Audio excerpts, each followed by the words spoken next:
नमस्कार, मी दुर्गेश सोनार. आवाज महाराष्ट्राचा या विशेष कार्यक्रमात आपल्या सगळ्यांचं स्वागत. आज पत्रकार दिन. बाळशास्त्री जांभेकर यांनी दर्पण हे पहिलं मराठी वर्तमानपत्र सुरू केलं तोच हा दिवस. मुळातच सध्याचा काळ हा माध्यमांच्या भरभराटीचा काळ आहे. माध्यमं प्रगत झाली आहेत आणि तंत्रज्ञानाच्या वाढत्या प्रभावामुळे माध्यमं अजूनही विकसित होत आहेत. पूर्वी पत्रकारिता म्हटलं की फक्त वर्तमानपत्र किंवा प्रिंट मीडिया इतकाच काय तो मर्यादित विषय होता.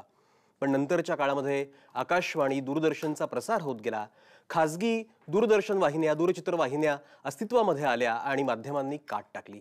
दृकश्राव्य माध्यमांचा प्रभाव मुद्रित माध्यमांवरती सुद्धा दिसू लागला. आता तर माध्यम क्रांतीचा जमाना आहे. इंटरनेटमुळे तर या माध्यम क्रांतीला पोषक असं वातावरण निर्माण झालेलं आहे. इंटरनेटमुळे एका क्लिक सरशी जगाच्या कुठल्याही कानाकोपऱ्यातली पाहिजे ती माहिती आपल्याला सहजासहजी उपलब्ध होऊ शकते. माहितीचा विस्फोटच इंटरनेटमुळे झाला आहे आणि त्यातूनच मग आकाराला आला तो म्हणजे new media. Twitter, Facebook, WhatsApp यासारख्या समाज माध्यमांमुळे प्रत्येकाच्या फोनवरती हा माहितीचा खजिना उपलब्ध झाला आणि त्यातूनच प्रत्येकजण एकमेकांशी कनेक्ट होत गेला. या सगळ्या माध्यम क्रांतीचा बरा वाईट परिणाम पत्रकारितेवरती होणं हे स्वाभाविकच आहे. ही बदलती माध्यमं, नवी माध्यमं म्हणजे पत्रकारितेसमोरचं आव्हान आहे की संधी? माध्यम क्रांतीमुळे पत्रकारितेचं मूळ रूप बदललं आहे का? तंत्रज्ञान बदललं, त्यानुसार काळाच्या ओघात माध्यमं सुद्धा बदलली, पण पत्रकारितेचा मूळ जो आशय आहे, जो साचा आहे, त्याचं काय? पत्रकारिता उथळ होत चालली आहे का की नव्या माध्यमांमुळे पत्रकारितेचा पाया अधिक बळकट होतोय? काय आहे नेमकं या सध्याच्या पत्रकारितेचं वास्तव आणि काय आहेत येत्या काळातली पत्रकारितेसमोरची आव्हानं? याच अनुषंगानं आपण आज करणार आहोत आजची चर्चा, ज्याचा विषय आहे माध्यम क्रांतीमुळे पत्रकारिताही बदलली, तंत्रज्ञान बदललं, आशयाचं काय? आणि ही चर्चा करण्यासाठी माझ्यासोबत आहेत नेहमीप्रमाणे नामवंत पाहुणे.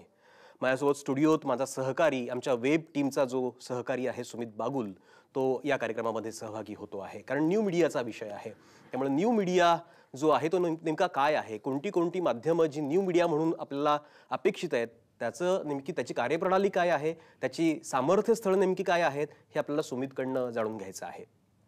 स्टुडिओमध्येच माझ्यासोबत हर्षदा यादव, ही पत्रकारिता अभ्यासक्रमाची विद्यार्थिनी जी बदलापूरमध्ये आदर्श विद्यालयामध्ये शिकते, त्या आदर्श महाविद्यालयाची विद्यार्थिनी आहे हर्षदा. तिच्याकडनं आपल्याला एकूणच पत्रकारितेची विद्यार्थिनी म्हणून या न्यू मीडियाकडे ती कशा पद्धतीने पाहते आहे ते तिच्याकडनं आपल्याला जाणून घ्यायचं आहे. नागपूरमधनं या कार्यक्रमात सहभागी होते आहे जुई गडकरी. जुई गडकरी ही सुद्धा पत्रकारिता अभ्यासक्रमाची विद्यार्थिनी आहे. औरंगाबादमधनं या कार्यक्रमात सहभागी होत आहेत प्राध्यापक जयदेव डोळे. जयदेव डोळे सर हे माध्यम तज्ज्ञ आहेत आणि गेली अनेक वर्ष पत्रकारांना शिकवण्याचं काम खऱ्या अर्थानं डोळे सरांनी केलेलं आहे. प्राध्यापक विश्राम ढोले हे सुद्धा पुण्यातनं या कार्यक्रमात सहभागी होत आहेत, माध्यम तज्ज्ञ आहेत. आणि एकूणच मास मीडिया, मास कम्युनिकेशन आणि न्यू मीडिया या अनुषंगानं आपल्याला विश्राम ढोले यांच्याशी बोलायचं आहे. आणि पुण्यातूनच या कार्यक्रमात सहभागी होत आहेत ज्येष्ठ पत्रकार हेमंत देसाई. हेमंत देसाई यांच्याकडनं एकूणच माध्यमांमधलं हे जे सगळं स्थित्यंतर होत गेलेलं आहे, अगदी प्रिंट मीडियापासून जो प्रवास सगळा आहे तो कसा कसा बदलत गेलेला आहे, त्याची सामर्थ्यस्थळं काय आणि त्यातल्या उणीवा, कमतरता काय, आव्हानं काय आणि संधी काय, हे आपल्याला त्यांच्याकडनं प्रामुख्यानं जाणून घ्यायचं आहे. आणि या चर्चेची सुरुवात करत असताना सगळ्यात पहिल्यांदा मी अर्थातच माझा सहकारी सुमित बागुल याच्याकडे जाणार आहे, कारण न्यू मीडियाचा विषय आहे, माध्यमांचा विषय आहे. आणि गंमत पहा की माध्यमं कशी बदलत गेलेली आहेत. आज मी जो पेहराव केलेला आहे तो आहे झब्बा आहे, म्हणजे मी कुर्ता घातलेला आहे. पूर्वीची जी पत्रकारिता होती किंवा पत्रकार म्हणल्यानंतर जे एक चित्र डोळ्यासमोर यायचं की सलवार कुर्ता घातलेला आहे, खांद्यामध्ये शबनम अडकवलेली आहे, खुरटी दाढी आहे, अशा स्वरूपाचा पत्रकार रेखाटला जायचा. पण आता माध्यमं बदलली, प्रगत होत गेली. ऑडिओ व्हिज्युअल माध्यमाचा संपूर्ण इम्पॅक्ट जो आहे तो आजच्या माध्यमांवरती आहे, त्यामुळे माध्यमं बदलली, तशी माणसं सुद्धा बदलली. सुमित बागुलकडे जर आपण पाहिलं तर त्याची प्रचिती तुम्हाला येईल. सुमित बागुल ज्या पेहरावामध्ये उपस्थित आहे की त्यातून न्यू मीडिया कसा आहे, त्या न्यू मीडियाचं अस्तित्व कसं आहे, सामर्थ्यस्थळ कशी आहेत. सुमित, न्यू मीडिया असं म्हणत असताना काय काय त्याच्यामध्ये अभिप्रेत आहे? सर, न्यू मीडिया आपण जेव्हा म्हणतो तेव्हा बेसिकली प्रत्येक गोष्ट ही इव्हेंच्युअली काट टाकत असते, तसंच माध्यमांनीही काट टाकली आहे. आणि जसं जसं टेक्नॉलॉजी ही अपग्रेडेड होत गेली, टेक्नॉलॉजी ही रिफाईंड होत गेली, फाईन होत गेली, त्याच्या अनुषंगाने माध्यमांमध्ये ही बरेच बदल झालेत. आपल्या हातात इन्फॉर्मेशनचा सोर्स हा पहिले आपण बघायचो तर न्यूजपेपरमधनं माहिती आपल्याला मिळायच्यात. त्याच्यावरती मग लोक चौकाचौकात बसून एक वर्तमानपत्र एका ग्रुपमध्ये वाचून त्याच्यावरती मग डिस्कशन व्हायचे. पण आता सिच्युएशन कम्प्लिटली बदललेली आहे.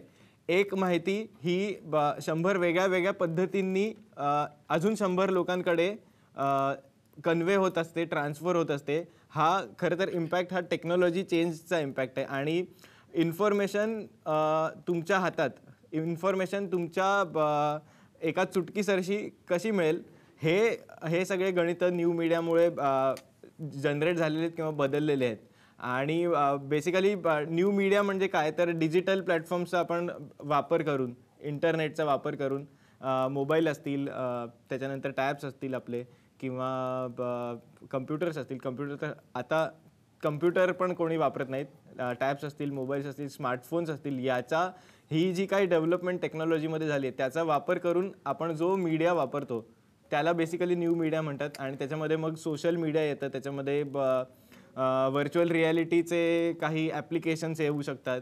त्याच्यानंतर रिसेंटली आपण काही ॲप्लिकेशन्स असे बघितले ज्याच्यामध्ये ऑगमेंटेड रिॲलिटीचे जे ॲप्लिकेशन्स आहेत, पोकेमॉन गो सारखा गेम असेल, किंवा काही ठिकाणी आपण कुठे किल्ल्यावरती गेलो किंवा पॅलेसमध्ये गेलो तर तिकडे आपल्याला ऐकायला एक रिमोट हातात दिलेला असतो ज्याच्यामध्ये नंबर्स असतात. ज्या ठिकाणी आपण जातो, नंबर प्रेस करतो, त्याची माहिती ऑटोमॅटिकली आपल्याला मिळत राहते. म्हणजे तुम्हाला काही वाचण्याची गरज नाही, तुम्हाला स्वतःहून काही करण्याची गरज नाही. सगळी माहिती आपल्याला एका क्लिकसरशी आपल्या हातात. अगदी बरोबर. हा फार महत्त्वाचा मुद्दा सुमित तू म्हणतोय की आपल्याला कुठेही जायची गरज नाही, वाचण्याची गरज नाही, एका क्लिकसरशी तुम्हाला सगळी इन्फॉर्मेशन मिळते आहे. कुठेतरी जयदेव डोळे सर मला सांगा की कुठेतरी या सगळ्या तंत्रज्ञानाच्या प्रभावामुळे आत्ताचा सगळा जो घडू पाहणारा पत्रकार आहे, आजची जी पत्रकारांची नवी पिढी आहे ती आळशी होतीये का? कारण पूर्वी माहिती मिळवायची म्हटल्यानंतर खूप कष्ट करायला लागायचं, खस्ता खायला लागायच्या, दारोदार भटकायला लागायचं, लोकांशी बोलायला लागायचं, चर्चा करायला लागायची, सगळे संदर्भ मिळवायला लागायचे, टिपणं काढायला लागायची. आता मात्र टिपण सुद्धा कोणी घेताना दिसत नाही. कुठेतरी ही पिढी त्याच्यामुळे आळशी होतीये का? तंत्रज्ञान माणसाला त्याचा श्रम वाचवण्यासाठीच येत असतं. म्हणजे माणूस आपले कष्ट कमी व्हावेत, श्रम कमी व्हावेत म्हणूनच तंत्रज्ञान शोधत असतो. त्याच्यामुळे वैद्यकशास्त्र बघा, अभियांत्रिकी बघा, आर्किटेक्चर बघा, तिथे तंत्रज्ञान आलं आणि पुष्कळ काम सुलभ झालं. आता पत्रकाराला माणसांकडूनच काहीतरी हवं असतं, यंत्रांकडून काही हवं नसतं. यंत्र हे माध्यम झालं. त्याच्यामुळे माणसांना भेटल्याशिवाय कोणतीही गुप्त माहिती मिळत नाही किंवा अगदी वरवरची उघड माहिती सुद्धा मिळत नाही. पण आता झालंय असं की शहरं विस्तारली, नागरीकरण प्रचंड वाढलं. मुंबईत तर बरीचशी पत्रकारिता टेलिफोनवरच होते. टेलिफोन मी म्हणतोय खरा, पण तोही जुना शब्द झाला, फोनच म्हणायला पाहिजे. त्याच्यामुळे प्रत्यक्ष माणूस भेटल्यावर जी माहिती मिळते, त्याच्या चेहऱ्यावरचे हावभाव, त्याच्या हालचाली किंवा अजून काही त्याच्या आजूबाजूच्या परिसरातल्या गोष्टी, यामुळं त्या माहितीबरोबर अजून काहीतरी एक ज्ञान व्हायचं त्या पत्रकाराला, ते आता कमी दिसतंय. त्यामुळं आळशी म्हणता येणार नाही, पण तो परावलंबी जास्त झालेला आहे. माहितीची जर साधनं इकडे तिकडे पडलेलीच आहेत किंवा शोधली तर भरपूर मिळू शकतील, पण गती ही जशी त्या माध्यमांना उत्पन्न केली आहे तशी माणसाला सुद्धा गतीची हाव उत्पन्न झाली आहे. म्हणजे मला पटकन काहीतरी मिळत राहावं असं आता प्रत्येक प्रेक्षकाला, वाचकाला वाटत राहतं. आणि मग त्याची भूक भागवायला जे जे हातात येईल किंवा कानात येईल ते पटकन पाठवण्याचा कल वाढलेला आहे. त्यामुळे अर्धी कच्ची माहिती, अर्धसत्य माहिती किंवा अजूनही पूर्ण व्हायची घडामोड, या सगळ्या गोष्टी तंत्रज्ञानामुळे पोचत आहेत आणि त्याच्यावर विचार करायला पत्रकाराला वेळ मिळत नाहीये, एवढं मला दिसतंय. अगदी बरोबर आहे की पत्रकाराला, कारण माहितीचा विस्फोट म्हणजे माहितीची गती एवढी प्रचंड आहे, माहितीचा वेग एवढा प्रचंड आहे की त्या गतीसोबत स्पर्धा करण्यासाठीचा वेळ पत्रकारांकडे नाही. त्याच्यामुळे कदाचित विचार करायला त्यांच्यापाशी तेवढा वेळ उपलब्ध होत नाही. विश्राम ढोले, तुम्ही न्यू मीडियाचे अभ्यासक आहात, तुम्ही शिकवता सुद्धा विद्यार्थ्यांना एकूणच मास कम्युनिकेशनच्या अनुषंगानं. तुम्ही कसं पाहता आहात की माध्यमं बदलत चाललेली आहेत, तंत्रज्ञान प्रगत होतं आहे आणि या सगळ्याचा परिणाम कुठेतरी पत्रकारितेच्या मूळ स्वभावावरती होतोय का? तुम्ही कसं पाहता? हे खरं आहे की तंत्रज्ञान बदललं ना की संपूर्ण एखाद्या गोष्टीचं स्ट्रक्चरच बदलतं, ती व्यवस्थाच बदलते. कारण तंत्रज्ञानामध्ये आणि खरं तर ज्या आपण तंत्रज्ञानाचा उल्लेख करतोय, माहिती तंत्रज्ञान किंवा डिजिटल तंत्रज्ञान, तर त्याच्यामध्ये तर ती ही प्रचंड क्षमता आहे. अगदी पत्रकारितेच्या संदर्भामध्ये फक्त थोडक्यात बोलायचं झालं तर आपल्याला असं म्हणता येईल की गती तर वाढलेली आहेच, पण त्या गतीशी खेरीज एक खूप मोठ्या प्रमाणावर माहितीचा पण विस्फोट झालेला, म्हणजे फार मोठ्या प्रमाणावर माहिती उपलब्ध झालेली आहे. आता पत्रकारितेच्या दृष्टीने जर ही गोष्ट बघितली तर आपल्याला वरकरणी हे ठीक वाटेल, पण प्रत्यक्ष काम करत असताना आपल्या लक्षात येतं की प्रत्येक पत्रकाराला सोर्सेस किंवा माहितीची हे इतके झालेले आहे की अनेकदा त्यातून संभ्रम निर्माण होतो.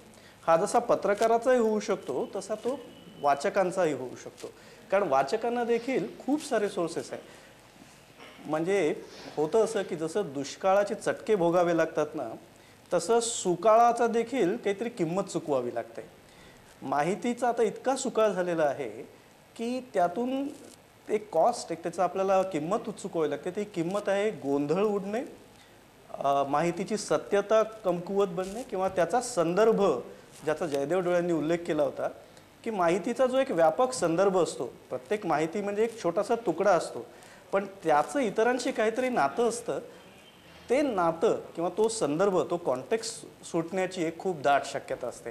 त्यामुळे माहिती तंत्रज्ञानाचा पत्रकारिता आणि त्याचे वाचक या दोन याच्यावरचा लॉंग टर्म जर आपण असा विचार केला तर गोंधळ उडणे, संदर्भ तुटणे आणि केवळ माहितीच्या तुकड्यांमधून फक्त गतिमानता साधत जाणे, हे काही त्यातून परिणाम संभवतात.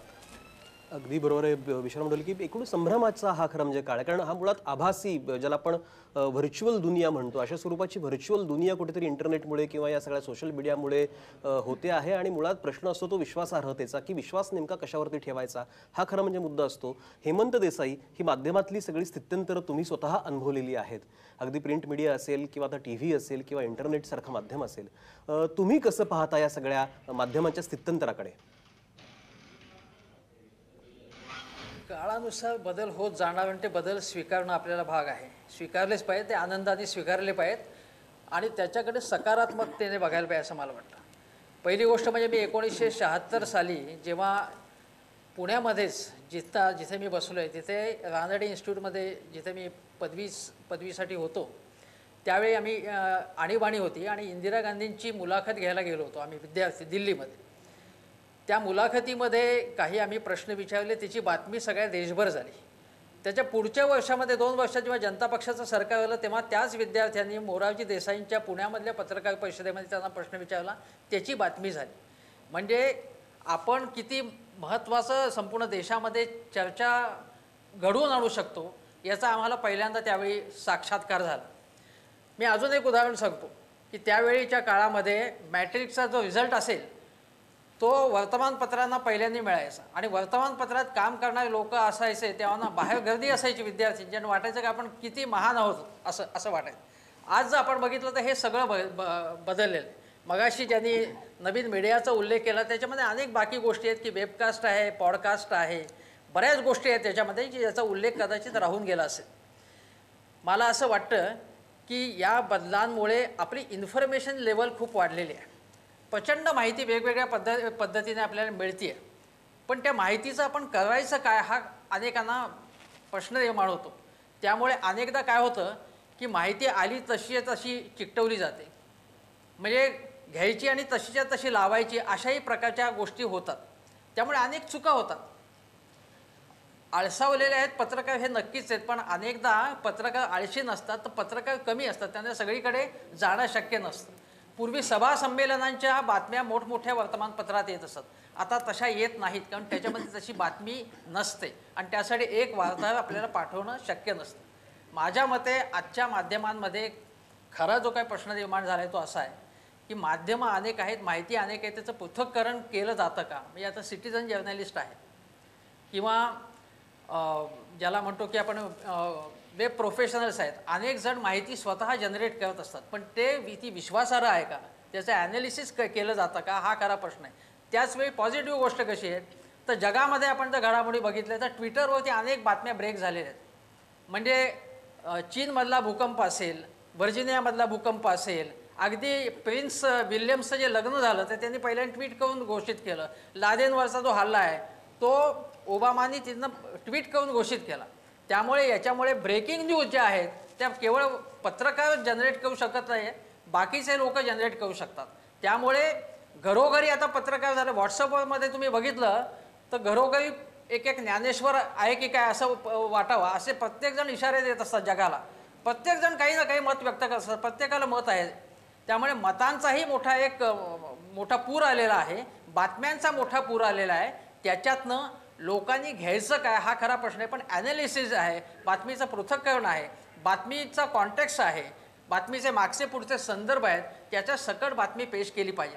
अगदी बरोबर आहे. एकच उदाहरण देतो. काही जण अतिशय अर्वाच्य पद्धतीने कुठल्याही लेखावरती किंवा बातमीवरती प्रतिक्रिया व्यक्त करत असतात. ती त्या बातमीच्या खाली आपल्याला प्रतिक्रियांच्या स्वरूपात दिसते आपल्याला, आणि याचे फार काही भीषण परिणाम सुद्धा होऊ शकतात. काही ठिकाणी ते झालेले आहेत, त्यापासून सुद्धा आपण सावध राहिलं पाहिजे असं मला वाटतं. अगदी बरोबर आहे की फार महत्त्वाच्या मुद्द्याकडे खरं तुम्ही लक्ष वेधता हेमंत देसाई, की बातमीचं जे पृथक्करण आहे, ॲनालिसिस जे आहे, कारण माहिती प्रचंड प्रमाणामध्ये येते आहे, पण या माहितीचं करायचं काय, त्याचा विनियोग कसा करायचा हा खरा कळीचा मुद्दा आहे. आणि या मुद्द्याच्या अनुषंगानं मला दोन ज्या विद्यार्थ्यांनी आपल्यासोबत खरं म्हणजे चर्चेमध्ये सहभागी झालेले आहेत त्यांच्याशी पण बोलायचं, कारण हे सगळे येऊ घातलेले पत्रकार आहेत, त्यामुळे त्यांचं मत सुद्धा आपल्याला विचारात घ्यायला लागेल. हर्षदा यादव, तू पत्रकारितेची विद्यार्थिनी आहेस. आता जसं हेमंत देसाईंनी काही मांडणी केली, विश्राम ढोले सरांनी काही मांडणी केली, जय डोळे सरांनी काही मांडणी केली, या सगळ्या मांडणीच्या आधारावरती तू स्वतः एक विद्यार्थिनी म्हणून, पत्रकारितेची एक विद्यार्थिनी म्हणून न्यू मीडियाकडे कसं पाहते, तुझं काय निरीक्षण आहे? माझं निरीक्षण असं आहे की पत्रकार म्हटलं की इलेक्ट्रॉनिक मीडिया आणि प्रिंट मीडिया असे दोन प्रकार पडतात. पण इलेक्ट्रॉनिक मीडियाकडे जास्त कल आजच्या तरुणाईचा आहे, आणि त्यातही बघायला गेलं तर लेटेस्ट न्यूज म्हणजे काळाच्या बरोबर आपण आहोत. अगदी काही मिनटापूर्वी घडलेल्या घटना आपल्याला आत्ताच्या नवीन माध्यमातून मिळतात. तर मी इलेक्ट्रॉनिक मीडियाकडनंच जाणं स्वीकारेन.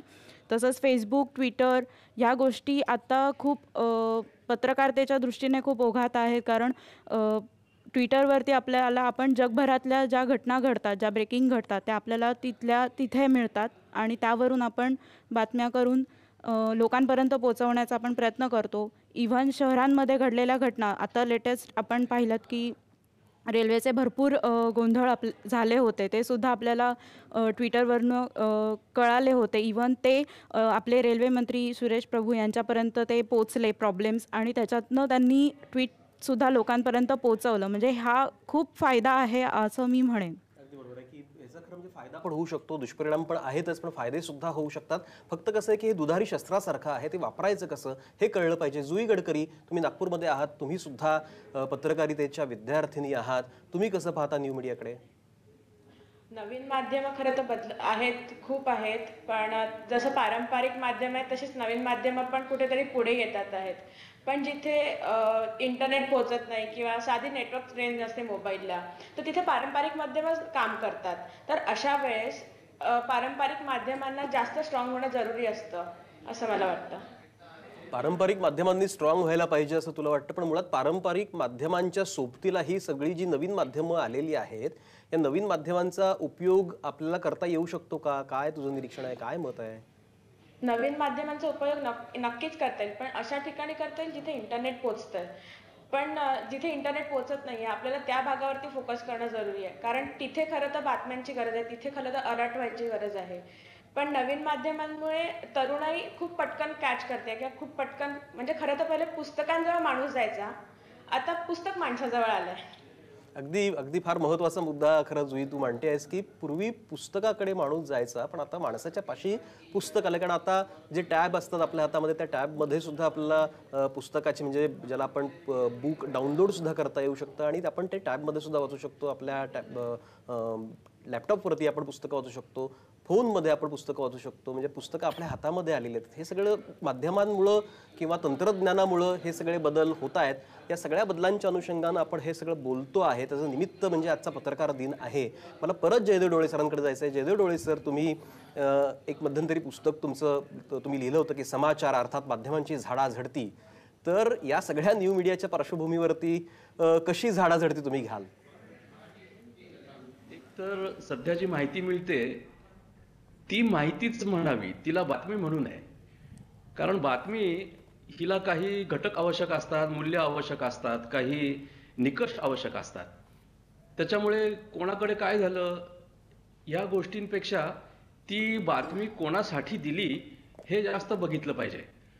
म्हणजे आज सकाळी ओमपुरी वारले आणि त्याची झरझर झरझर सगळ्या आधुनिक माध्यमातून, नव्या माध्यमातून ती बातमी पसरली.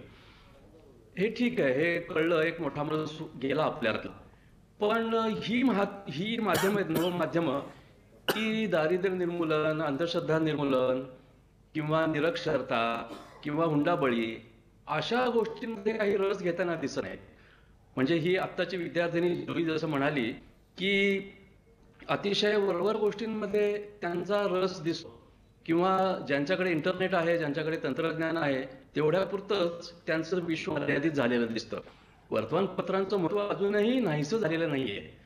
आज बिझनेस वर्ल्ड नावाच्या दैनिकात आकार पटेल नावाच्या एका सदर लेखकानं 2020 पर्यंत सर्व दैनिक बंद पडतील असं भाकीत केलंय. कारण सगळ्या तरुणाईकडे जी आधुनिक माध्यमं पोहोचलेत त्यांना आता कागदावर वाचण्याला कंटाळा येतो, किंवा पटपट पटपट माहिती मिळते. त्याच्यामुळे मग वर्तमानपत्रात डोकं घालून वाचत बसा, त्याचं विश्लेषण ऐकत बसा, हे कोणी करत राहायचं. म्हणून कागदाची टंचाई निर्माण होईल, वाचनाचा वेळ कमी होईल आणि विश्लेषणालाही फुरसत मिळणार नाही. त्यामुळे वर्तमानपत्र बंद पडतील असं विचित्र भाकीत केलंय. आता हे भाकीत खोडून काढायला हवं, पण मग त्याच्यासाठी तेवढा वेळ मिळाला पाहिजे, तेवढी जागा पण मिळाली पाहिजे. त्यामुळे नवमाध्यमं प्रस्थापित माध्यमांच्या समांतर धावू बघतायत, पण अजून त्यांनी कुरघोडी केली नाही. कारण प्रस्थापित माध्यमांचं विचारविश्व आणि उद्दिष्ट ही फार व्यापक आहेत, विस्तृत आहेत. ती समाजात आणि सरकारात दोन्ही ठिकाणी खोलवर रुजलेली आहेत. अगदी बरोबर आहे की मुळात ही जी प्रस्थापित माध्यम आहे त्यांचं, जसं तुम्ही डोळे सर म्हणताय की विचार विश्व या माध्यमांचं, प्रस्थापित माध्यमांचं हे व्यापक आहे, आणि तो व्यापक आशय गाठण्याचं किंवा त्या व्यापक आशयाचं अवकाश भेदण्याची क्षमता सध्या तरी नवमाध्यमांमध्ये किंवा न्यू मीडियांमध्ये नाही, ही पण वस्तुस्थिती आहे. विश्राम ढोले, तुम्ही कसं पाहता या मुद्द्याच्या अनुषंगानं? कारण आत्ता जरी न्यू मीडिया हा ज्या पद्धतीने आता खरं म्हणजे विकसित होऊ पाहतो आहे, त्याचा प्रभाव वाढतो आहे, कदाचित येत्या काळामध्ये जसं आता दाखला डोळे सरांनी दिला की 2020 पर्यंत कदाचित वर्तमानपत्र सगळी बंद पडतील असा एक लेखाचा दाखला आता डोळे सरांनी दिलेला आहे. पण नवीन माध्यमं सगळी जी आहेत ती नवीन माध्यमं खरं तर एका अर्थाने या प्रस्थापित माध्यमांना पूरक ठरायला हवीत की ती घातक ठरू नयेत. अशा अनुषंगानं एकूण हे जे सगळं प्रस्थापित माध्यमांचं विचार विश्व आहे ते व्यापक आहे, त्या व्यापक विचार विश्वाला अधिक व्यापक करण्यासाठी म्हणून हा न्यू मीडिया कसा उपयोगी पडू शकतो? डोळे सरांनी जे सांगितलं किंवा त्यांनी ज्याचा उल्लेख केला तशी भाकीतं बरीच काळ वर्तवली जात आहेत. काही प्रमाणामध्ये फार पुढारलेल्या देशांमध्ये किंवा फार छोट्या देशांमध्ये, पुढारलेल्या छोट्या देशांमध्ये ते थोडंसं खरं होत आहे. पण भारताचा संदर्भ दिला तर मला असं नाही वाटत की पुढच्या 20-21 वर्षामध्ये वृत्तपत्र वगैरे माध्यमं पूर्णपणे निकालात निघतील म्हणून. याचं कारण असं आहे की भारतात मुळातच या माध्यमांची, नवीन माध्यमांची पोहोच जी आहे, जी रीच आहे ती कमी आहे, अजून पुरेशी नाही. दुसरं असं की मुळात आपल्याकडची वर्तमानपत्र अतिशय स्वस्त आहेत आणि आपल्याकडच्या सामाजिकतेमध्ये जसं ज्याचा डोळे सरांनी उल्लेख केला ती इतकी खोलवर रुजलेली आहे की इतकं चटकन त्यांना बाजूला काढणं तसं शक्य होणार नाही. त्यामुळे ही प्रोसेस होईल, पण ज्या वेगाने आता आपण म्हणतोय तसं तेवढ्या वेगाने होणार नाही, हा एक भाग. आणि थोडंसं कसं होतं ना, भारतीय मानसिकतेचं तरी असं एक आपल्याला म्हणता येऊ शकतं की भारतीय मानसिकता शक्यतो याच्या ऐवजी ते अशा पर्यायात जात नाही, हे आणि ते असं दोन्ही शक्यतो घेऊन चालत असते. आणि म्हणून इतक्या लवकर आपली वर्तमानपत्र बंद होतील असं नाही. पण म्हणून असं या गोष्टीकडे डोळेझाक करता येणार नाही की गेल्या काही वर्षांमध्ये नवीन माध्यमांवर आणि एकूणच सामाजिक मतांवर किंवा ज्याला आपण इंग्रजीमध्ये पब्लिक ओपिनियन म्हणतो त्याच्यावर नवीन माध्यमांचा फार मोठा पगडा किंवा प्रभाव वाढत चालला आहे. 2 उदाहरणं देतो तुम्हाला. दक्षिण कोरियामध्ये एक ओ माय न्यूज नावाची एक साईट आहे. साईट म्हणण्यापेक्षा त्याला आपण पेपर्स म्हटलं तरी हरकत नाही. पेपर म्हणजे ऑनलाईन पेपर. आणि तिथे त्यांचा स्वतःचा कुठला स्टाफ नाही. तर दक्षिण कोरियातली जी सगळी सामान्य जनता आहे तीच त्यांच्या बातम्या तिथे हे करते, किंवा ज्याला आपण एका अर्थाने सिटिझन जर्नलिझम म्हणू. आणि त्यातून होणारं डिस्कशन जे आहे ते फार मोठ्या प्रमाणावर दक्षिण कोरियाचं जनमत घडवण्यामध्ये प्रभावी ठरलेला आहे. इनफॅक्ट मागच्या त्यांच्या अध्यक्षाच्या निवडणुकीवर त्याचा फार मोठा परिणाम झाला असं म्हटलं जातं. आज आपण आपल्याकडचं बघितलं आणि मला खात्री आहे की तुम्ही माध्यमांमध्ये काम करत असल्यामुळे तुम्हालाही हे जाणवेल की आज आपल्याकडे इव्हन टी व्हीवर किंवा वृत्तपत्रांना सोशल मीडियावर काय चाललं आहे याची दखल घेतल्याखेरीज त्या दिवसाचा बातम्यांचा अजेंडा पुढे ढकलता येत नाही किंवा त्या अजेंड्याला नेमकं रूप देता येत नाही. त्यामुळे सातत्याने नवीन मीडियामध्ये काय घडतं आहे, तिथे काय काय बातम्या चालल्या, तिथे काय चर्चा चालली आहे याचा अंदाज घेऊनच पुढे जावं लागतं. आज दोन वेगळे नाही आहेत, पण एकाचा प्रभाव दुसऱ्यावर पडण्याची प्रक्रिया फार मोठ्या प्रमाणावर वाढलेली आहे आणि मला असं वाटतं अजून काही वर्ष ती प्रक्रिया सुरू राहील. एक छोटासा मुद्दा असं सांगतो की माहिती गोळा करण्याचं काम जे आहे ना ते हळूहळू मेकनाइज होत चाललेलं आहे. अगदी तुम्ही बघितलं तर आजकाल टी व्हीवरच्या बातम्यांमध्ये फार मोठ्या प्रमाणावर CCTVच्या माध्यमातून आलेल्या घटना दाखवल्या जातात. एका अर्थाने माहिती कॅप्चर करण्याचं काम आपण यंत्रांकडे किंवा नवीन तंत्रज्ञानाकडे देत चालू आहे. पण याचा व्यत्यास असा आहे की माहिती जर आपण दुसऱ्याकडे देत असू तर त्या माहितीवर प्रक्रिया करण्याची जी अधिकार आहे ते मात्र आपण आपल्याकडे ठेवले पाहिजे. दुर्दैवाने तसं पुरेसं होताना दिसत नाही.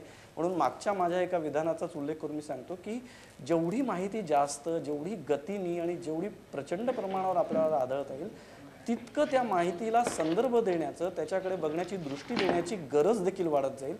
आज मला असं वाटतं की जर आपली जी आत्ताची माध्यमं आहेत, वृत्तपत्र आणि टेलिव्हिजन जर असेल तर त्यांच्या पुढे चॅलेंज हेच आहे की बातमी देण्यामध्ये, माहिती देण्यामध्ये ते या नवीन माध्यमांची स्पर्धा करू शकत नाही. माहितीचं लोकशाहीकरण करण्यामध्ये त्या या नवीन माध्यमांची स्पर्धा करू शकत नाही. पण त्या माहितीला एक चौकट देण्याचं, त्या माहितीची सत्यासत्यता सांगण्याचं, त्या माहितीतून काय घ्यावं काय घेऊ नये हे सांगण्याचं, म्हणजे या लाटेमध्ये सुकाणू धरण्याचं जे काम आहे ना ती ही जुनी माध्यमं, अगदी बरोबर आहे की हे नवमाध्यमांची जी लाट आहे ते करण्याची क्षमता आहे का हे बघायला. अगदी बरोबर. विश्राम ढोले तुमचा मुद्दा पोहोचला की ही नवमाध्यमांची, न्यू मीडियाची जी लाट आहे त्या लाटेमध्ये सुकाणू धरण्याचं काम या प्रस्थापित जुन्या माध्यमांनी करायला हवं. आणि जसं तुम्ही म्हणालात की कुठेतरी यांत्रिकीकरण होत चाललंय माहितीचं आणि त्याच्यामुळे त्याला मुळात येणाऱ्या माहितीला संदर्भ देणं, त्याची सत्यासत्यता पडताळून पाहणं आणि त्या माहितीला योग्य पद्धतीने लोकांपर्यंत बातमीच्या स्वरूपामध्ये पोहोचवणं हे खरं म्हणजे कसब आहे. हा कळीचा मुद्दा आहे. या सगळ्या पार्श्वभूमीवरती आत्ताची जी प्रस्थापित माध्यमं आहेत, मग ती प्रिंट मीडिया असतील नाहीतर टेलिव्हिजनसारखं माध्यम असेल, यामध्ये ते कितपत तग धरतील हा मुद्दा आहे. या मुद्द्यावरती मला हेमंत देसाईंशी पण बोलायचं, पण कार्यक्रमात वेळ झाली का ब्रेकची. आपण कुठेही जाऊ नका, पाहत राहा आवाज महाराष्ट्राचा.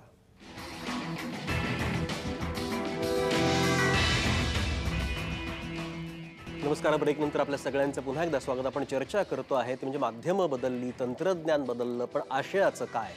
आणि या मुद्द्याच्या अनुषंगानं खरं म्हणजे आपण बोलतोय की माध्यमामध्ये जी माध्यम क्रांती तंत्रज्ञानामुळे झालेली आहे, प्रस्थापित माध्यमांचं स्वरूप बदलत गेलेलं आहे, न्यू मीडिया जो आहे, नवमाध्यमं जी आहेत, ज्या वेगानं आत्ता समोर येत आहेत त्या वेगामध्ये कुठेतरी प्रस्थापित माध्यमं, ज्याला आपण प्रिंट मीडिया म्हणूया किंवा टेलिव्हिजनसारखं माध्यम म्हणूया, हे कितपत तग धरणार आणि त्याच्यामध्ये या दोन्ही माध्यमांमध्ये एकूण जी स्पर्धा आहे ती एकमेकाला पूरक आहे, पोषक आहे की घातक आहे, या मुद्द्याच्या अनुषंगानं आपण बोलतो आहे. ब्रेकवरती जाण्यापूर्वी विश्राम ढोलेंनी काही मांडणी केलेली होती. त्याच मुद्द्याला पुढे नेण्यासाठी मला आता हेमंत देसाईंकडे जायचं. हेमंत देसाई, जसं मगाशी विश्राम ढोलेंनी मुद्दा मांडला की नवमाध्यमांच्या लाटेमध्ये सुकाणू धरण्याचं काम प्रस्थापित माध्यमांनी करायला हवं, कसं वाटतं तुम्हाला या संदर्भातलं विश्राम ढोलेंनी केलेलं विधान, त्यांनी केलेली मांडणी, यामध्ये प्रस्थापित माध्यमं या संपूर्ण नवमाध्यमांच्या लाटेमध्ये तग धरू शकतील का? एक जर गोष्ट पहिल्यांदा अशी सुरुवात करतो की 1980च्या दशकामध्ये मराठीतली अनेक ललित मासिकं अशी बंद पडली. जवळजवळ 250 ते 300 मासिकं बंद पडली. आता या मासिकांचं काय होणार असा प्रश्न निर्माण झाला होता तेव्हा. एक 5-7 वर्षापूर्वी न्यूयॉर्क टाइम्सपासून अनेक वर्तमानपत्रांमध्ये अमेरिकेतल्या काही वर्तमानपत्रं बंद झाली, काहींनी फक्त नेट एडिशन्स चालू केल्या. तेव्हा सगळी वर्तमानपत्रं बंद पडतील का अशा प्रकारची एक भीती व्यक्त करण्यात आली होती. ज्याप्रमाणे इथे मल्टिप्लेक्सेस सुरू झाले आणि सिंगल स्क्रीनचे थिएटर्स एकदम बंद नाही पडले, टप्प्याटप्प्याने ती कमी होतील, बंद पडतील, लोकांना मल्टिप्लेक्समध्ये जायची सवय होईल. त्याप्रमाणे या इथे जी वर्तमानपत्रं आता आहेत, आजच्या घडीला जर बघितलं आपल्याला साक्षरता अजूनही 100% साक्षरता देशामध्ये निर्माण झालेली नाही. सगळ्या देशभर ज्याप्रमाणे वीज पोचलेली नाही त्याप्रमाणे माध्यमही सगळीकडे पोचलेली नाही. अगदी साधं पुस्तकांचं जर उदाहरण घेतलं तर महाराष्ट्रामध्ये पुस्तकाची दुकानं प्रत्येक जिल्ह्यामध्ये नाहीच आहेत. जी काही 50-1 दुकानं असतील ती ठराविक जिल्ह्यामध्ये आणि ठराविक शहरामध्येच फक्त आहे. तसंच हे जी वर्तमानपत्रं आहेत ती चालू राहतील आणि वर्तमानपत्रांचा जो खप आहे, तुम्ही जर आकडेवारी बघितली असेल, जे वर्षाला 2 रिपोर्ट्स पब्लिश होतात, ते वर्तमानपत्रांचा खप भारतामध्ये वाढतोय, मोठ्या प्रमाणावर वाढतोय आणि त्यातही जी भाषिक वर्तमानपत्र आहे त्यांचा खप मोठ्या प्रमाणावरती वाढतोय. त्यामुळे आत्ता हा खप वाढण्याचं प्रमाण कमी होणार नाही. खप एकदा सगळीकडे वर्तमानपत्र पोचली, साक्षरता 100% झाली की त्याच्यानंतर खपाच्या वाढीचा वेग कमी कमी होत जाईल आणि मग नवीन माध्यमांकडे वळतील. पण नवीन माध्यमं म्हणजे बघा, आता जर आपण बघितलं तर इंग्रजीमध्ये मी स्वतः माझ्याकडे बघतो, मी मागच्या पिढीतला असलो तर मी नवीन माध्यमामध्ये जास्त वावरतो किंवा जास्त वाचतो. आता उदाहरणार्थ आपण जर बघितलं, ती जी ऑनलाईन एडिशन्स आहेत वर्तमानपत्रांच्या आणि त्याशिवाय इंडिपेंडंट ज्या काही एडिशन्स आहेत वेगवेगळ्या, म्हणजे आता तुम्ही स्क्रोलपासून अनेक बघा तुम्ही, त्यामध्ये अतिशय विपुल माहिती, वेगवेगळा पर्स्पेक्टिव्ह तुम्हाला त्याच्यामध्ये मिळत असतो. अगदी मराठीमध्ये सुद्धा अक्षरनामासारखी एक चांगला प्रयोग सुरू झाला आहे, ज्याचं आपण स्वागत करायला पाहिजे आणि आणखीन अशा साईट्स निघायला पाहिजेत. तातडीने एखादी घटना घडली, आता उदाहरणार्थ मी तुम्हाला सांगतो की राहुल गांधी, परवाची गोष्ट आहे, राहुल गांधींनी ट्विटरवरती अनाऊन्स केलं की मी आता परदेशी जाणार आहे, मी सुट्टीवर जाणार. त्यानंतर ताबडतोब त्यांच्या बाजूनी आणि विरोधी अशी मतं व्यक्त व्हायला सुरुवात झाली. ताबडतोब सगळ्या माध्यमांना अशी आस असते की याच्यासंबंधी काय कोणीतरी कॉमेंट करावी. त्या दिवशीच्या आपल्या अशा चर्चांमध्ये आम्ही सहभागी होतो, पण त्या क्षणी जर कोणीतरी कॉमेंट केली यासंबंधी, अशा इंग्रजीमध्ये साईट्स निर्माण झालेल्या आहेत. ताबडतोब त्याच्याबद्दल एक 8-10 ओळीत जर कमेंट केली की हे कसं, ही घटना कशी, या घटनेकडे कसं बघावं आपण, हे लोकांना सांगणाऱ्या अनुभवी पत्रकारांनी याच्यासंबंधी भाष्य करणं, त्याच्यासंबंधी टिप्पणी करणं आणि योग्य पर्स्पेक्टिव्हमध्ये ते मांडणी करणं हे आवश्यक आहे. किंवा मुंबईमध्ये ज्यावेळी एका मोर्चाच्या नंतर दंगल सदृश परिस्थिती निर्माण झाली, पोलीस विरुद्ध मोर्चेकरी असं निर्माण झालं जेव्हा आंदोलन, आणि त्या ठिकाणी काही महिला पोलिसांवरती अत्याचार झाले, त्यावेळी तटस्थपणे त्याचं विश्लेषण करणं आणि कुठेही गॉसिप नाही, कुठेही अफवा नाहीत, विकृत घडामोडीचं पेश करणं नाही, अशा प्रकारे संतुलित पद्धतीने ती पेश करणं हे महत्त्वाचं आहे. एक उदाहरण तुम्हाला सांगतो, नाशिकमध्ये काही वर्षापूर्वी अशी गोष्ट झाली ती 2009 साली की आषाढी एकादशीच्या दिवशी मेलेल्या गायी अशा पडलेल्या दिसल्या आणि त्याच्यानंतर चॅनेल्सना फोन करून सांगण्यात आलं काही विशिष्ट संघटनांनी आणि पक्षांनी की बघा आषाढीच्या दिवशी हे काय झालं आहे. त्यावेळी आणि TV चॅनेल्सवरती प्रेशर आणलं गेलं की तुम्ही दाखवत का नाही बातमी, आम्ही सांगतोय तुम्हाला. त्यावेळी असं निष्पन्न झालं की एका ट्रकमधनं त्या गायी मेल्या म्हणून ढकलण्यात आल्या आणि त्याच्यानंतर त्याच्यावरनं वाहनं गेली आणि त्यांचे तुकडे पडले. कोणी डेलिबरेटली केलेलं नव्हतं, हे चुकून माकून झालं होतं, पण त्याचं जर ॲनालिसिस जर नीट केलं नसतं आणि ते जर त्याचं प्रक्षेपण झालं असतं तर दंगल सदृश परिस्थिती निर्माण झाली असती. मालेगावची गोष्ट असेल, धुळ्यासारखी गोष्ट असेल, तेव्हा अशा वेळी अनुभव जे आहे महत्त्वाचा, दंगली कव्हर करणं हे महत्त्वाचं आहे. तुम्ही केवळ ऑनलाईन बघून दंगल कव्हर करू शकत नाही. लातूरचा भूकंप झाला तर तुम्ही केवळ कॉम्प्युटरवरती बसून किंवा मोबाईलवरती बसून ती घटना बघू शकत नाही, ती साक्षात अनुभवणं महत्त्वाचं आहे. त्या अनुभवात लोकांशी बोलणं, लोकांचे प्रश्न समजून घेणं. मगाशी जयदेव डोळ्यांनी ज्याचा उल्लेख केला, म्हणजे जसं पॉझिटिव्ह आहे तसं त्यांनी रास्तपणे उल्लेख केला की ज्या सामाजिक गोष्टी आहेत त्या आता आत गेलेल्या आहेत वर्तमानपत्रांच्या. आणि ह्याचं कारण काय, कॉर्पोरेट सोशल रिस्पॉन्सिबिलिटी नावाची गोष्ट आहे, त्यानुसार कंपन्या 2-2% खर्च करतात, पण तो कसा खर्च करतात. आता कॉर्पोरेट सोशल रिस्पॉन्सिबिलिटी एकीकडे असताना तुम्ही हे बघा की सामाजिक प्रश्न जे आहेत त्यावरती इन्व्हेस्टिगेटिव्ह जर्नलिझम जो आहे तो कमी झालेला आहे. वास्तविक डिजिटल मीडिया झाल्यामुळे इंडिपेंडंट मीडिया जास्त निर्माण होणं, इन्व्हेस्टिगेशन जास्त निर्माण होणं हे अतिशय आवश्यक आहे. पण इन्व्हेस्टिगेशन सकाळमध्ये SIT सारखा चांगला प्रयत्न आहे, पण बाकी जर तुम्ही बघितलं तर शोधपत्रकारिता कमी झालेली आहे. प्रत्यक्ष घटनास्थळी जाऊन वार्तांकन करणं महत्त्वाचं आहे, ते महत्त्वाचं आहे. आता ओमपुरीचं उदाहरण घ्या तुम्ही. ओमपुरीच्या संबंधी आता बघा तुम्ही की सगळ्या वर्तमानपत्रात एक साधर्म्य आलं आहे. एकाच प्रकारची माहिती, एकाच सोर्समधनं मिळवलेली माहिती. ज्याप्रमाणे टी व्हीमध्ये जर तुम्ही बघितलं तर एक एजन्सी आहे ती सगळ्यांना फीड पाठवत असते, त्यामुळे सगळ्या चॅनल्समध्ये साधर्म्य असतं. त्यामध्ये वेगळेपण आणायचं असेल तर तुम्हाला त्याच्यासंबंधी वेगळी माहिती, अनोखा पैलू त्याचा असा द्यायला लागतो, याचा शोध घ्यायला लागतो. आणि याच्यासाठी प्रत्यक्ष अनुभव पाहिजे, वेगळी दृष्टी पाहिजे, प्रतिभा पाहिजे, लोकांना वेगळं देण्याची आवश्यकता आहे. आता इंटरॅक्टिव्ह मीडिया आहे बघा, प्रत्येक स्टोरी एखादी दिली तर अपडेटेड व्हर्जन थोड्या वेळाने दिली जाते त्याची, त्यामध्ये सतत भर घालायला लागते. पण त्याचवेळी अनोखा पैलू असेल त्याचा, वेगळी काहीतरी बॅकग्राऊंड. आता ओम पुरींची आपण बघितली तर ओम पुरींनी जर तुम्ही बघितलं तर ओम पुरींनी तमससारख्या मालिकेमध्ये काम करून एका अतिशय सामाजिक संदेश देणाऱ्या मालिकेत काम त्यांनी करून का केलं त्यांनी काम ते त्या मालिकेमध्ये, त्याच्या संबंधी त्यांची काही भूमिका होती.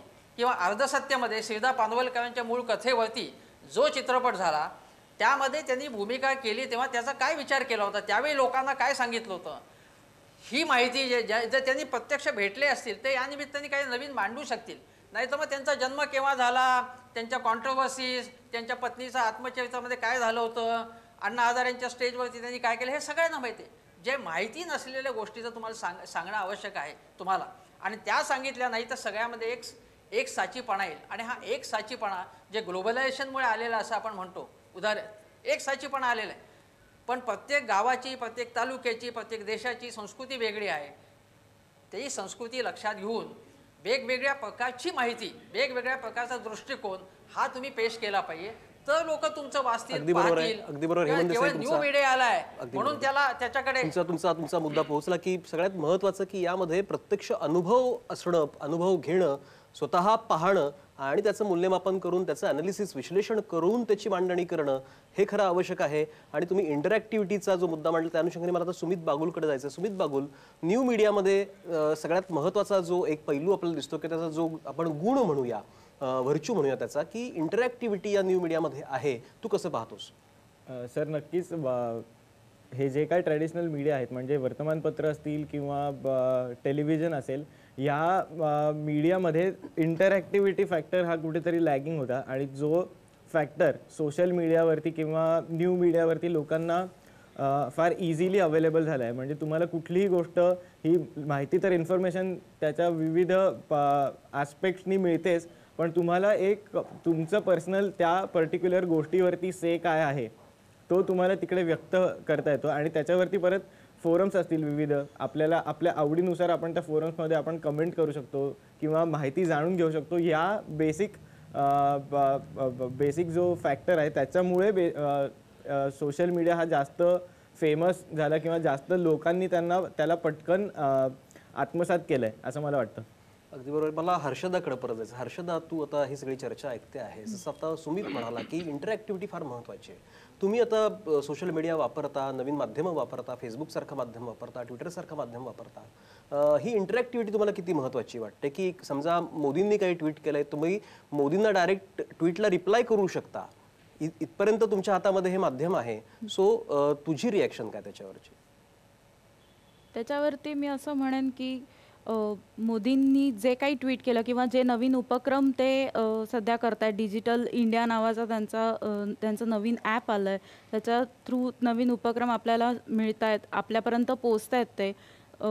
तसंच दुसरं अजून मी म्हणेन की ट्रॅव्हलिंगमध्ये आपल्याला ह्या गोष्टीचा जास्त फायदा होतो, कारण छेडाछाडीचा प्रकार आपण भरपूर बघतो. महिलांसाठी खूप इनसिक्युरिटी अजूनही आहे आपल्या भारत देशामध्ये, तर त्याचा फायदाही आपल्याला ट्विटर म्हणा किंवा व्हॉट्सअप म्हणा ह्या ॲपमधनं, या माध्यमांमधनं आपल्याला लोकांपर्यंत पोचवता येतात. इवन देशामध्ये जे काही गोष्टी घडतात त्या घटना किंवा इवन परदेशात असलेल्या गोष्टी, घडणाऱ्या गोष्टी ह्या गोष्टी सगळ्या आपल्यापर्यंत पोहोचण्यासाठी हे माध्यम अत्यंत उपयोगाचं आहे. जगाच्या कानाकोपऱ्यामध्ये ज्या काही घटना घडतात त्या आपल्यापर्यंत पोहोचतात, त्याच्यावरती आपल्याला रिॲक्शन देता येते, आपलं मत मांडता येतं. कदाचित वर्तमानपत्रामध्ये जे छापून आलेलं असतं त्याच्यावरती तुम्हाला लगेच तुम्ही तुमच्याकडे जरी रिॲक्ट झालात, त्याच्यावरती प्रतिक्रिया जरी तुम्ही देण्याचा प्रयत्न केला तरी ती वर्तमानपत्रापर्यंत पोहोचवण्यासाठी तुम्हाला पत्र लिहायला लागतं किंवा त्यांना आता ईमेल आपण करू शकतो, समजा तर ईमेल करू शकतो. असं आता खरं म्हणजे माध्यमं राहिलेली नाहीत. आता माध्यमं प्रगत होत आहेत. तुम्ही डायरेक्टली सोशल मीडियाचा आधार घेऊन तुमची मतं मांडू शकता, तुम्हाला जे वाटतं ते व्यक्त होऊ शकता, पण याच्यामध्ये परत प्रश्न जो येतो त्यामध्ये असलेल्या आशयाचं काय, विषय आहेत पण त्यातल्या आशयाचं काय आणि त्याची जी सत्यासत्यता आहे, त्याचा जो साधार, त्याची जी मांडणी करायला पाहिजे त्याचा मुद्दा काय, अशा अनुषंगानं बोलायचं आहे. सुमित हात वर करतो, मी त्याकडे जाणार आहे, पण मला जयदेव डोळेंकडे परत जायचं आहे. जयदेव डोळे, आता ही मुलं सांगू पाहतायत की आमच्याकडे इंटरॅक्टिव्हिटी आहे, पण प्रस्थापित माध्यमामध्ये ती इंटरॅक्टिव्हिटी कुठेतरी ॲब्सेंट होती, काय सांगाल? इंटरॅक्टिव्हिटीचा सुद्धा थोडासा भासमान मुद्दा आहे. पंतप्रधानांनी नोटबंदी ट्विटरवर का नाही जाहीर केली? किंवा परवा मानवाच्या शरीरामध्ये एक नवा अवयव सापडला तर त्या शास्त्रज्ञांनी ट्विटवर का नाही केलं? किंवा निवडणूक आयोगानं 5 राज्यांच्या निवडणुकांची घोषणा ट्विटरवर का नाही केली? राष्ट्रपती परवा जे काही अर्थव्यवस्थेविषयी बोलले ते त्यांना ट्विटही करता आलं असतं. तर पुन्हा तोच मुद्दा आहे की इंटरॅक्टिव्हिटीपेक्षा कोणता विषय, कोणता आशय महत्त्वाचा, तो किती लोकांना तो कवेत घेऊ शकतो आणि त्याचं महत्त्व किती, याच्यावर हीच मंडळी, ट्विटर वापरणारीच मंडळी दुजाभाव करते आणि ती प्रस्थापित माध्यमांचाच आधार घेते, कारण त्यांना त्याच्यातली खोली माहिती आहे, त्याच्यातलं गांभीर्य माहीत झालेलं आहे. इंटरॅक्टिव्हिटी माहितीच्या प्रतिसादाबद्दल होत नाही आहे. तू गाढव आहेस, तू मूर्ख आहेस, हा शहाणा आहे, हा अतिशहाणा आहे, अशी मतमतांतरं उत्पन्न होत आहेत. राम गणेश गडकर यांच्या पुतळ्याबद्दल जे काय उत्पन्न झालं ती निव्वळ शिवीगाळ आणि असंस्कृतपणाचा कळस होता. गडकऱ्यांबद्दल कोणाला किती माहिती होती हा मुद्दाच तिथे उत्पन्न झाला नाही. ते नाटक अर्धवट होतं किंवा त्याच्यात संभाजी महाराजांबद्दल असं काही म्हटलेलं नव्हतं किंवा असं म्हणायची त्यांची इच्छा नसावी, अशा गोष्टींवर चर्चा होण्यापेक्षा ब्राह्मणेतर वादाला नवीन फोडणीच मिळाली. त्याच्यामुळे इंटरॅक्टिव्हिटी कोणाला हवी आहे? मला असं वाटतं की त्या ज्या कंपन्या या चालवणाऱ्या, यंत्र चालवणाऱ्या, त्यांना काहीतरी करून तरुणाईनं आपल्याकडे आकर्षित व्हावं आणि ह्या मतमतांतरामध्ये सहभाग घ्यावा असं वाटतंय. तसं असतं तर मग IASच्या परीक्षांमध्ये, UPSC MPSCच्या परीक्षांमध्ये ह्याचा आधार घेता आला असता, अनेक विद्यार्थ्यांना चांगल्या नोकऱ्या मिळाल्या असत्या. तसं होताना दिसत नाहीये. हे भासमान जग आहे. म्हणून मतमतांतरं प्रत्यक्ष व्यक्त होत आहेत ती प्रस्थापित माध्यमांमध्येच होत आहेत आणि सरकारला त्याचाच आधार घ्यावा असं वाटतोय. अगदी बरोबर आहे की डोळे सरांची मांडणी आपण जर विचारात घेतली की हे भासमान असं खरं म्हणजे माध्यम आहे, त्याच्यामुळे त्यातलं खरं खोटं हे कळू शकत नाही आणि काही उदाहरणं डोळे सरांनी सांगितली. सुमित, आता बोल, तुझं काय म्हणणं याच्यावरती? डोळे सरांनी जे सांगितलं त्याच्याबद्दल मला थोडंसं पहिले बोलावं असं वाटतंय.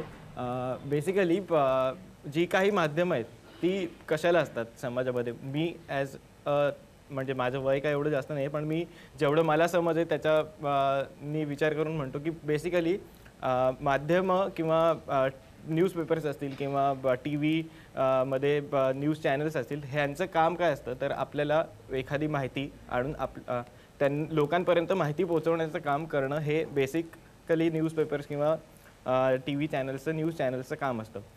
आता सध्या असं झालं आहे की टेक्नॉलॉजी ज्या पद्धतीने अपग्रेड झाली आहे, ज्या पद्धतीने लोकांपर्यंत पोहोचली आहे, भारतामध्ये ती पोहोचली नाही आहे असं आपण म्हणू शकतो, अगदीच म्हणू शकतो. सगळीकडे पेनिट्रेशन त्याचं झालं नाही, पण एक मोठ्या प्रमाणावरती भारतामध्ये पण टेक्नॉलॉजी ही लोकांपर्यंत पोहोचली आहे. त्यामुळे इंटरॅक्टिव्हिटी हा त्याच्यातला खरंच एक महत्त्वाचा मुद्दा आहे. जर का लोकांना एखादी माहिती मिळते तर त्यांना नक्कीच त्याच्यावरती आपलं मत काय हे मांडावंसं अगदी वाटणं साहजिक आहे. त्यामुळे इंटरॅक्टिव्हिटी हा नवीन सोशल म्हणजे नवीन मीडियाचा सगळ्यात महत्त्वाचा मुद्दा आहे.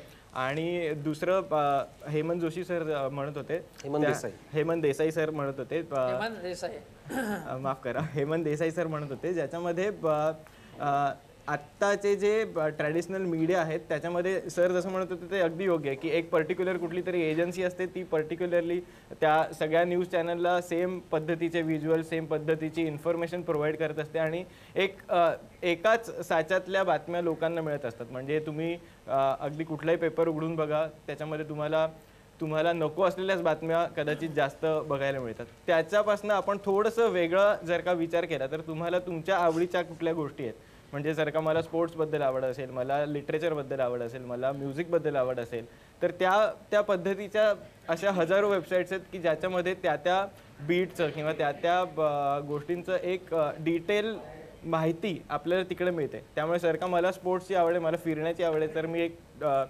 ट्रॅव्हलची कुठली तरी वेबसाईट असेल ती सर्च करेन, किंवा मला या देशात जायचं त्या देशातली माहिती काय, बेसिकली मला काय पाहिजे तर मला माहिती पाहिजे, त्यामुळे मग मी ती माहिती मिळवण्यासाठी जसं म्हणतोय की आत्ताची जी पिढी आहे त्यांना बाकी त्यांना काही नको आहे, त्यांना माहिती पाहिजे, मग ती माहिती कोणत्याही स्वरूपामधली असेल कशीही असेल ती माहिती आमच्यापर्यंत पोहोचवा असं ही तरुण पिढी सांगू पाहते आहे. हेमंत देसाई, तुम्ही मगाशी बोट वरती करत होता, काय म्हणणं आहे तुमचं त्याच्यावरती? अतिशय मी आता सुमित बागुल जे बोलले त्यांना मी एक सांगतो की ज्ञान आणि माहिती याच्यामध्ये फरक आहे. ज्ञान हा अतिशय व्यापक अर्थाने आपण हे बघतो. माहिती कशी, माहितीचा काय संदर्भ आहे, माहिती चुकीची असू शकते, विशेषतः नेटवरती अत्यंत चुकीची माहिती आपल्याला वारंवार बघायला मिळते. आता उदाहरण मी सांगतो की आता एका प्रभात नावाच्या चित्रपट संस्थेसंबंधी एक जुनी माहिती एकदा साईटवर टाकली होती की त्यांचे संस्थापक कधी वारले, कोण संस्थापक होते, अतिशय चुकीची माहिती होती. ती माहिती घेऊन अनेकांनी लेख लिहिले, त्या आधारे आणखीन लेख लिहिले गेले आणि जगभर गेले तरी. अशा प्रत्येक क्षेत्रामध्ये होत असतात. तेव्हा त्या माहितीचं आपण काय करणार, माहिती सगळ्यांकडे येत असे, मग जर्नलिस्टचं काम काय, पत्रकाराचं काम काय, नाही तर प्रत्येकजणच पत्रकार म्हटलं जाईल ना. संपादक का आहे, संपादक ही संस्था काय ती आपण अस्तंगत झालेली नाही अजूनही. हा एक अतिशय महत्त्वाचा मुद्दा आहे. आणि दुसरी गोष्ट अशी आहे की आजचा कॉर्पोरेट जो काय सगळा इन्फ्लुअन्स येतो याच्यामध्ये, आता आदित्य बिर्ला असेल, अंबानी असेल, वेगवेगळे उद्योगपती याच्यामध्ये आले आणि त्या वेगवेगळ्या माध्यमामध्ये त्यांनी संपूर्ण ताब्यात घेतलेलं आहे. अनेक राजकारण्यांनी माध्यमं ताब्यात घेतलेली आहेत. एकदा माध्यमांचं आपण म्हणतो की डिजिटल मीडिया नवीन माध्यमामुळे प्रत्येकाच्या हातात माध्यम आलं आहे, पण जे त्याच्यावरती प्रभुत्व मोठ्या संस्थांचं, मोठ्या कंपन्यांचं आहे आणि त्यामुळे लोकांना खरी माहितीसुद्धा मिळत नाही आणि त्या माहितीवरती संस्करण झालं नाही तर ज्ञानही मिळणार नाही त्यांना. तेव्हा आपल्याला असे अडाणी लोक तयार करायचे आहेत का? कारण त्यामध्ये फेसबुक आणि व्हॉट्सअपवरती बिनडोकपणे वाटेल ते लोक लिहित असतात, काहीही माहिती नसताना शेरेबाजी करत असतात. आणि याचा आम्ही एखादा लेख लिहिला आणि त्यांना असं वाटलं की हे काँग्रेसच्या बाजूने, काँग्रेसची एखादी चांगली गोष्ट आहे, तर हे बडीमार करतात टीकेचा की तुम्ही मोदींचे विरोधक आणि काँग्रेसचे चमचे आहेत म्हणून. आणि मोदींच्या बाजूने, मोदी सरकारच्या बाजूने एखादी चांगली गोष्ट असेल तर काँग्रेसवाले म्हटलं तुम्ही त्यांचे चमचे आहेत म्हणून. तेव्हा हे काय अशा प्रकारची मतं होत आहेत की माहिती कमी आहे, खोलात जाऊन माहिती मिळवलेली नाही आहे आणि फक्त कॉमेंट्स करण्याची लोकांना फार मोठे हौस झालेली आहे. आता माध्यम हातात घेतल्यामुळे काय झालं, त्याचा सवंगपणा वाढलेला आहे, उथळपणा वाढलेला आहे आणि हा उथळपणा कुठेतरी कमी झाला पाहिजे. आणि पुढे भविष्य चांगलं आहे, पण एक लक्षात घ्या तुम्ही, मी एकच वाक्य, 2 वाक्य म्हणतो. या पुढच्या काळामध्ये डिजिटल मीडिया आता येणार यात शंका नाही. ज्याप्रमाणे कॅशलेस भारत होणार थोडा मोठ्या प्रमाणावरती, ते सत्य आहे. डिजिटल मीडिया आल्यानंतर हे स्वागत करताना त्याच्यामधनं इंडिपेंडंट मीडिया तयार झाला पाहिजे. आज काय बड्या कॉर्पोरेशन हातात असल्यामुळे कोणाला खऱ्या पद्धतीची माहिती, आता जलयुक्त शिवार योजनेचं काम कसं चाललं आहे हे जाऊन कोणी पाहिले का? देवेंद्र फडणवीस काय सांगतायत ते फक्त येतं आहे छापून. प्रत्यक्ष इंडिपेंडंटली जाऊन त्याचं कव्हर करणं, त्याचा खरा खोटं तपासून लोकांपुढे मांडणं हे आवश्यक आहे. नोटाबंदीचे परिणाम रवीश कुमारनी NDTV इंडियावरती जे वेगवेगळे पैलू मांडले. रवीश कुमार वेगळा का? कारण तो त्या एका गोष्टीचे वेगवेगळे पैलू तपासतो आणि केवळ माहिती आलेली तशी स्वीकारून दाखवत नाही तो, म्हणून रवीश कुमार वेगळा आहे. श्रीनिवासन जैन वेगळा आहे. हे पत्रकार वेगळे का आहेत ते यासाठी आहेत. आपण हे लक्षात घेतलं पाहिजे. नुसती माहितीचा प्रस्फोट केव्हापासून झालेला आहे, त्यामुळे माहितीचे आपण असे हमाल नाही होत. आपण माहितीचे अगदी बरोबर आहे हेमंत देसाई, अनालिसिस करायला पाहिजे तर लोकांना आपण खरं. अगदी हेमंत देसाई, तुमचा मुद्दा पोहोचला की माहिती आपल्याकडे प्रचंड प्रमाणामध्ये येते. फक्त तो मगाशी पण तुम्ही जो मुद्दा मांडला की या माहितीचं पृथक्करण, त्याचं अनालिसिस, विश्लेषण करण्याची खरं म्हणजे गरज आहे. आणि माहिती आणि ज्ञान यातला जो भेद आहे हा कुठेतरी कळण्याची आवश्यकता आहे. जुई गडकरी, तू नव्या माध्यमाची विद्यार्थिनी आहेस, तुला स्वतःला कसं या माध्यमांच्या बाजूनी तू आहेस की तुला प्रस्थापित माध्यमांवरती विश्वास ठेवावा असं वाटतो? एखादी माहिती किंवा एखादी बातमी जर तुला हवी असेल तर तू झटदिशी कुठे जातेस? म्हणजे इंटरनेटकडे जातेस की वर्तमानपत्रांकडे जातेस की आणखीन कुठे जातेस? जुई गडकरी. इंटरनेटकडेच जाते, कारण इंटरनेटवर जरी विश्वासार्हता कमी असली तरी कुठेतरी पत्रकारांना किंवा वृत्तपत्राला खूप मोठा इतिहास आहे, पण नवीन माध्यमे आत्ता प्रगत आली आहेत किंवा आत्ता समोर येत आहेत. त्याचा वापरही अजून आपण नीटपणे करायला शिकलो नाही. आपण आत्ता ती कुठे शिकत आहोत की ती कशी वापरली जातात किंवा ती कशी आहेत. तर मला असं वाटतं की कुठेतरी आपण नवीन माध्यमांना थोडा वेळ द्यायला हवा ती डेव्हलप होण्यासाठी. जसं आपण वृत्तपत्रांसाठी थांबलो होतो की वृत्तपत्रांना एवढा मोठा इतिहास आहे, ते इतके वर्ष लागले त्यांना, त्याच्यानंतर कुठेतरी वृत्तपत्र आज इतके स्टेबल आहेत. तर कुठेतरी नवीन माध्यमांची विश्वासार्हता कमी असली तरी त्यांना वेळ द्यायला हवा की ती विश्वासार्हता कुठेतरी टिकून राहील. नवीन माध्यमांना वेळ द्यायला हवा, नवीन माध्यमांची विश्वासार्हता टिकावी यासाठी त्यांना वेळ दिला पाहिजे, त्यांना त्यांची स्पेस द्यायला पाहिजे. वास्तविक ज्या माध्यमांनी, ज्या नवीन माध्यमांनी आत्ताच्या पिढीची सगळी स्पेस व्यापलेली आहे त्या माध्यमांच्या विकासासाठी स्पेस द्यायला हवी असं जुई गडकरी म्हणते आहे. विश्राम ढोले, तुम्ही कसं पाहतात आता? एक छोटासा मुद्दा इंटरॅक्टिव्हिटी आणि आशयाच्या अनुषंगाने दोनच छोटे मुद्दे मांडतो. एक तर इंटरॅक्टिव्हिटीचं मला वाटतं एका लेवलला आपल्याला स्वागत करायला पाहिजे, पण काही त्याच्या संदर्भात काही मर्यादा पण आहेत. अगदी साधं उदाहरण घेतलं, आपल्या वृत्तपत्रांची जी वेबसाईट्स असतात त्याच्या खाली, बातम्यांच्या खाली जे अनेकदा प्रतिक्रिया येतात त्या अनेकदा अत्यंत अश्लाघ्य असतात, वाईट असतात वगैरे सगळं असतं. एका अर्थाने जर आपण बघायला गेलो तर आत्ता जी प्रस्थापित माध्यम म्हणजे वृत्तपत्र असो किंवा टेलिव्हिजन असो त्याच्यावर या इंटरॅक्टिव्हिटीचं एक वेगळं प्रेशर आहे. हे प्रेशर दोन्ही अर्थाने घेता येऊ शकेल. हे प्रेशर चांगल्या अर्थाने की पूर्वी आम्ही काही मांडून दिलं आणि ते अनस्क्रुटिनी म्हणजे कोणी तपासता न तपासता लोकांपुढे गेलं असं आता होत नाही. आपल्या छोट्या छोट्या वाक्यांसाठी आपल्याला जबाबदार धरलं जातं प्रस्थापित माध्यमातल्या लोकांना. ही एका लेवलला जसं चांगलं आहे तसं त्यातली जी वाईटपणा आहे की ते खूप विखारी होत चाललं आहे त्याच्यातून अनेकदा प्रस्थापित माध्यमातल्या चांगल्या पत्रकारांना देखील त्याचे फटके बसलेले. तर हे आता गडकरी जशा म्हणाल्या की काही वेळ द्यावा लागेल, तसं मला असं वाटतं काही वेळ द्यावा लागेल अशा प्रकारच्या माध्यमांना व्हायचं. पण इंटरॅक्टिव्हिटी बाय इट सेल्फ जे दुहेरी संवादाची जी शक्यता आहे ती मात्र अतिशय अभूतपूर्व आहे, नवीन आहे आणि खूप वेगळ्या शक्यता निर्माण करणारी आहे. दुसरा एक मुद्दा सांगतो आशयाच्या दृष्टीने. तो मुद्दा असा आहे की नवीन माध्यमांमुळे आणि इतर त्याच्या शक्यतांमुळे पत्रकारितेतला आशय हा अधिकाधिक दृश्य स्वरूपाचा होणार आहे. Journalism is going to move from words to visuals. अधिकाधिक दृश्यात्मकतेकडे होणार आहे असं आपल्याला बघता येतं. एक छोटासा इतिहास जर आपल्याला बघितला ना तर ते लक्षात येईल. जशा जसे सगळे संज्ञापन तंत्रज्ञान येत गेलं ना तसं पत्रकारितेचा मूळ रोख कसा बदलत गेला तो बघा. पूर्वीची पत्रकारिता किंवा वृत्तपत्र जी होती ती वृत्तपत्र कमी होती आणि मतपत्र जास्त होते. पण जसं टेलिग्राम आलं, आता टेलिग्राम अनेकांना माहीत पण नसणार, पण टेलिग्राम ज्या वेळेला आलं त्यावेळेला जुनी 18व्या 19व्या शतकातली जी वर्तमानपत्र होती ती म्हणजे मतपत्र होती ती वर्तमानपत्र बनायला लागली. त्यामुळे पहिलं स्ट्रक्चरल, पहिलं व्यवस्थात्मक बदल टेलिग्रामने आणला. तो काही काळ चालला. वर्तमानपत्राचं मुख्य सोर्स हे बातम्या बनलं आणि मतं ही तुलनेने कमी बनली. जसं टीव्ही आला म्हणजे पहिला टेलिग्राम, दुसरं स्थित्यंतर टेलिव्हिजनने आणलं ज्याच्यामध्ये पुन्हा मतं कमी होत गेली आणि बातम्या किंवा व्हिज्युअल बातम्या वाढत गेल्या.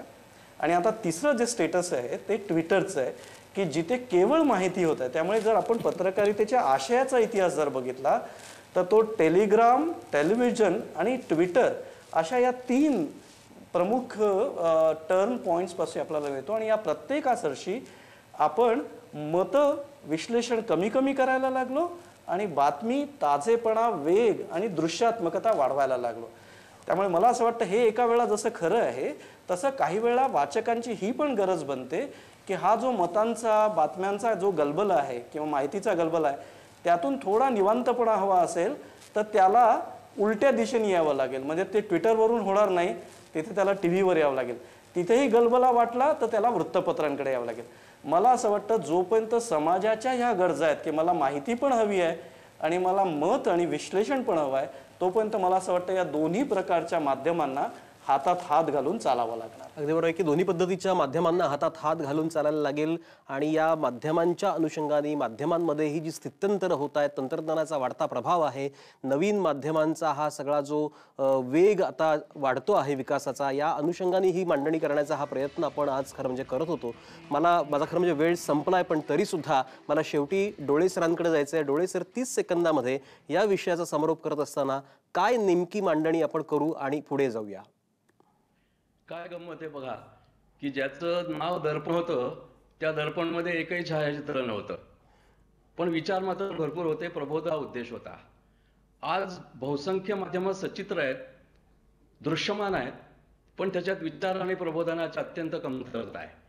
तर विश्राम आला तसं आणि हेमंत म्हणाला तसंही की हातात हात घालून चाललं पाहिजे. माहितीचा अतिरेक इतका व्हायला नको की लोक ज्ञान समजून बसतील माहितीला. त्याच्यात विचार प्रबोधन हे व्हायलाच पाहिजे. आपला देश अत्यंत गरीब आहे, अजूनही गरिबी आहे, दारिद्र्य आहे, सगळ्याच गोष्टी आहेत. तर या गोष्टींचं निराकरण करण्याकरता सगळ्याच माध्यमांनी पुढे आलं पाहिजे आणि त्यासाठी लोकांना, सरकारला, समाजाला मदत केली पाहिजे. एवढंच दर्पणच्या निमित्तानं आणि वस्त्र्यांच्या उद्देशाच्या निमित्तानं मला आज सांगावंसं वाटतं. अगदी बरोबर आहे की या सगळ्या माध्यमांचा म्हणजे नवीन माध्यमं असतील किंवा प्रस्थापित माध्यमं असतील, या दोन्ही माध्यमांनी हातात हात घालून जर पुढचा प्रवास केला तर आपण जसं म्हणतो आहे की डिजिटल मीडिया असेल किंवा डिजिटल इंडिया असेल, या संपूर्ण डिजिटल होण्याला एक अर्थ, आशय प्राप्त होईल. पण तो आशय जर आपल्याला मिळवायचा असेल तर मूळ विषयाकडे आपल्याला जायला लागतं आणि माहिती आणि ज्ञान यातला भेद कुठेतरी आपल्याला ओळखायला यायला लागतो. आणि जसं सुमित सांगत होता की इंटरॅक्टिव्हिटीचा मुद्दा आहे, इंटरॅक्टिव्हिटी तर हवी, कारण दुहेरी संवाद जो असतो तो दोन्ही पातळ्यांवरती व्हायला हवा. या सगळ्या अपेक्षांसह सगळ्या मान्यवरांचे मी आभार मानतो की तुम्ही या कार्यक्रमामध्ये सहभागी झाला, आपली मतं मांडली आणि सगळ्यांना या पत्रकार दिनाच्या शुभेच्छा देत असतानाच माध्यमांची भूमिका ही येत्या काळामध्ये तितकीच महत्त्वाची राहणार आहे या नोटवरती आज सगळ्यांचा निरोप घेतो. उद्या पुन्हा भेटूया एका नवीन विषयासह. तोपर्यंत नमस्कार.